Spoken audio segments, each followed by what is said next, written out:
తెలుగు పరిశ్రమలో అందరూ పరభాషా నటీమణులే ఎక్కువ ఉన్నారు, హీరోయిన్స్ అందరూ కూడా. మరి మీరు తెలుగులో ఎందుకు ఎక్కువ చేయట్లేదు? మీకు రావట్లేదు offers? Yeah, I hope I've understood your question correctly. Sorry, నాకు అడగండి, శ్రీరామ్ తెలుగు- గారిని అడగండి, చెప్తారు.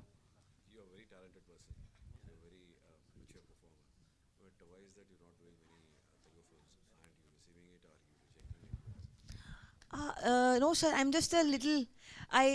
I have this gut feeling that I think we all do, right? So until my gut says yes, I don't like to do anything. Whether it's a film, whether it's an activity, I'm a kind of person that does everything with 100% heart. Otherwise, I don't do it. So whether it's any language, even if it's Marathi, Malayalam, Hindi, I'm game for anything as long as my heart says yes to it. And of course, the script matters, the director matters, the team.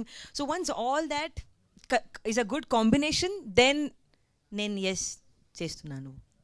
మృతిక గారు ఒక్క question Sir. అండి. So ఇది Santoshini weapon అని చెప్పి అన్నారు కదా, మీరు writer, books కూడా రాస్తారు. అవునండి. సో మీ దగ్గర ఇంకా ఎన్ని వెపన్స్ ఉన్నాయి ఇలాంటివి? అది ఒక్కొక్క ఫిల్మ్ వచ్చేటప్పుడు మీరు తెలుసుకుంటారండి. వెపన్ 2 అయినా ప్లాన్ చేశారు? వేరే వెపన్ నేమ్ కూడా వస్తుంది. Dangerous curve ahead.